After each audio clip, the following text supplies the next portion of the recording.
Hi, this is Susan from Susan B. Cards.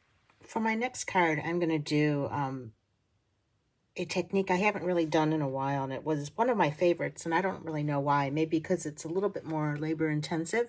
It's not super bad, but it does take a little bit more time because there's clear embossing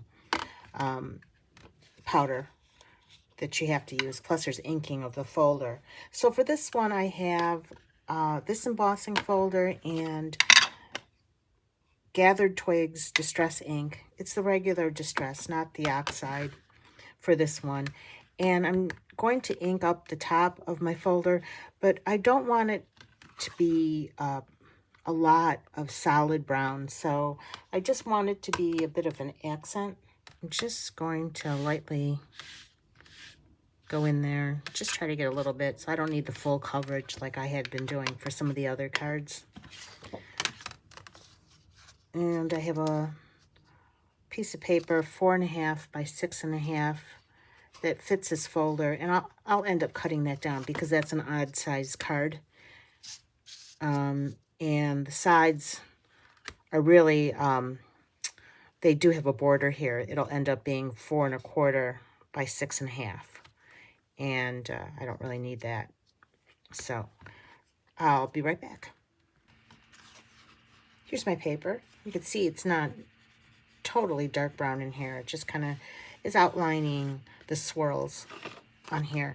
So I'm going to go ahead and clean this too before I forget, because I'm going to use a clear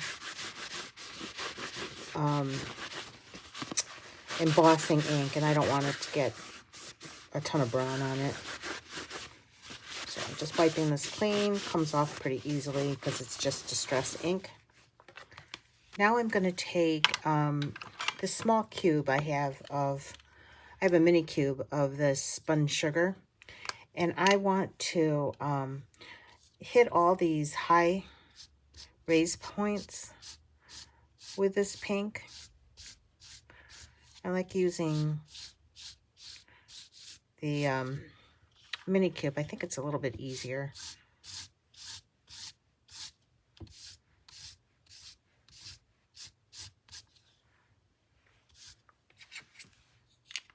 I also have the same color in the large Distress Oxide, so I'll just take a look to see what this looks like. If it's any different. It's a little bit lighter. But either one is fine. I think either one will work. I just want to kind of get all those raised areas.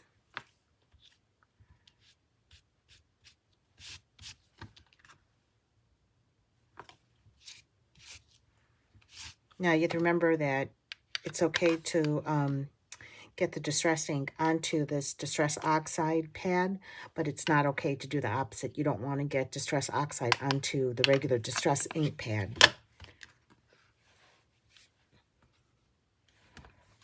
Next, I have a Versamark stamp pad. I'm going to take this pad and rub it all over the inside of my embossing folder. Again, this is the top of the folder, so I'm trying to get all this ink into the recessed areas. So that'll stay wet for a little bit. You can see that I missed a couple areas, so I'm going to just go back. And you can see that this is pretty glossy. Now, when you do this, after you're done with this, you're going to have to use a little bit of soap and water to get that off. And this should still be pretty wet, but I'm just going to go ahead and go back over this just to be sure it's still wet.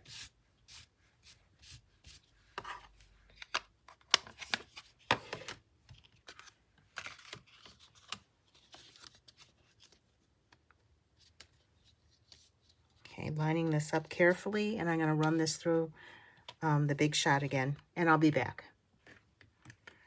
Next, I'm going to just take my clear, this is just clear embossing powder, and I'm getting this all over my panel. Now I'm going to heat this, and it'll be shiny. I'm doing half at a time it's kind of hard to get the whole thing, you know, without getting embossing powder everywhere. So I'm not going to make you watch this because it's a little bit loud, but I'll be right back. Okay, I got about half of it. I don't know if you can see the shine on that, but I'm going to do the other half now.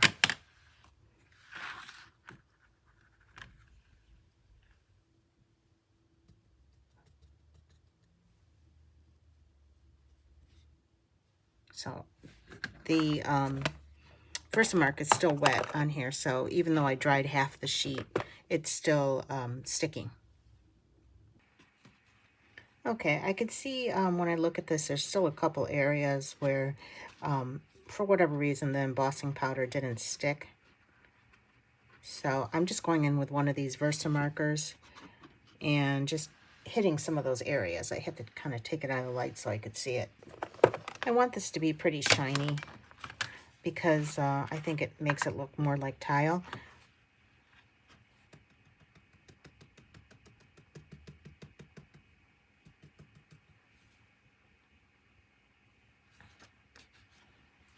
This time I think I'm just going to try to hold the edge here.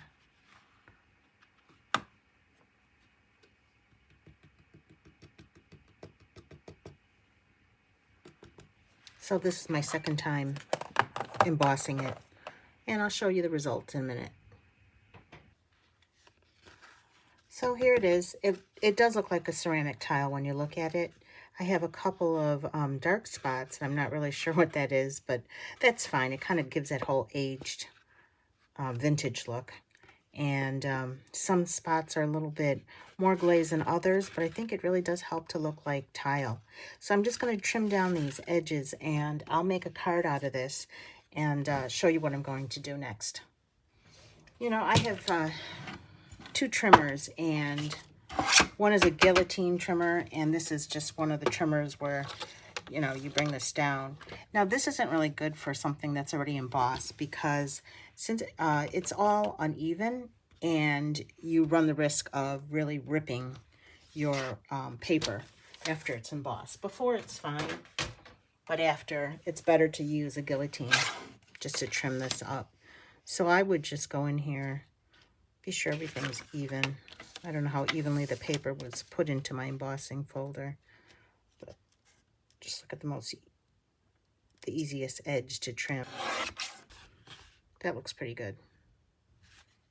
I could even trim just a hair more off that edge.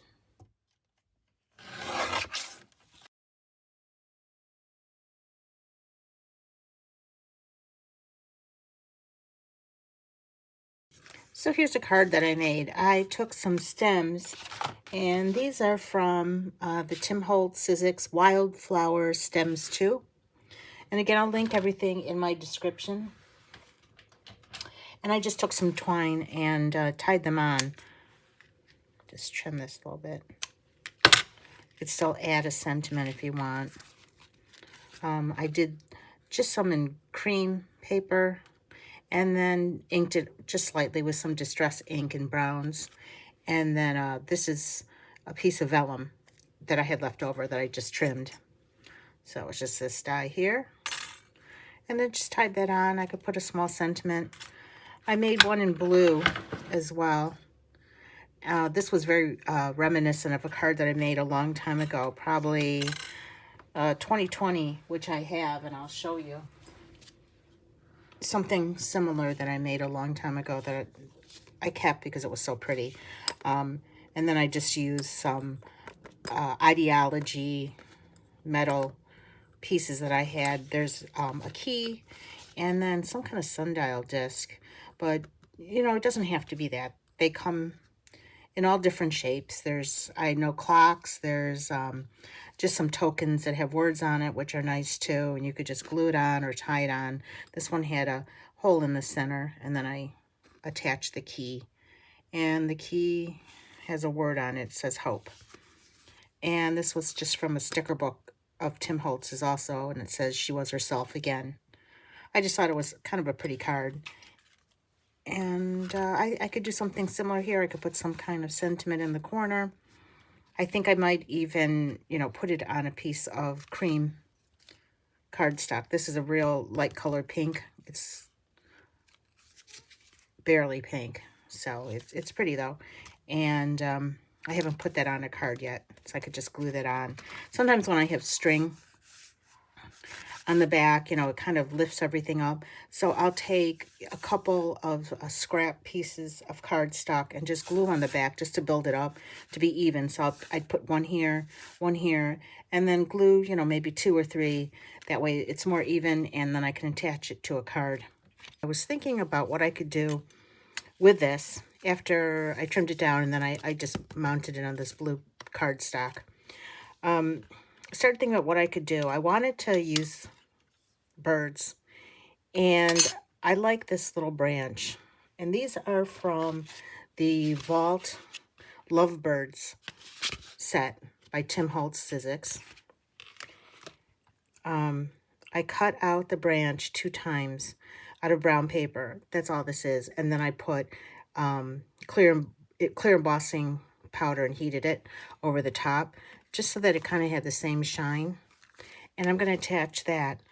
Now for the birds, I'm just using these 2 that come in this set. I cut this out of some light blue cardstock. You can see here. That's all that is. I just have tons of scraps, and I just pull from there all the time.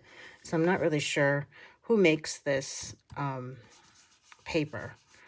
I try not to waste too much of the paper. Now I'm just taking this tumbled glass ink, and I'm just putting it on the bird. Just because it wasn't quite the right color, I wanted it to be closer to the background, this blue. Now I'm going to take some Versamark and just cover the bird with it. Just carefully, so I don't have to, so I don't rip the paper.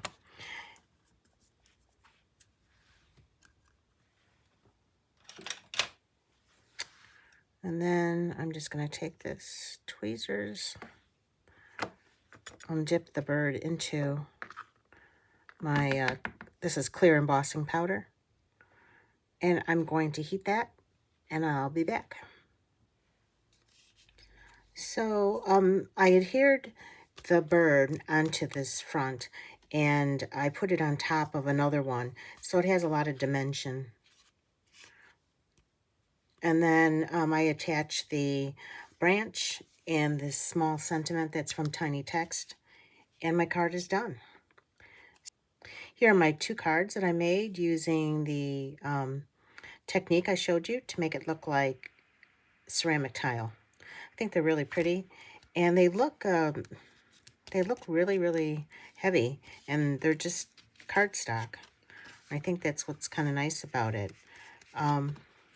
Anyway, you could do that with lots of different embossing folders, and if you're interested in any of the products I used, you can look in the description underneath this video.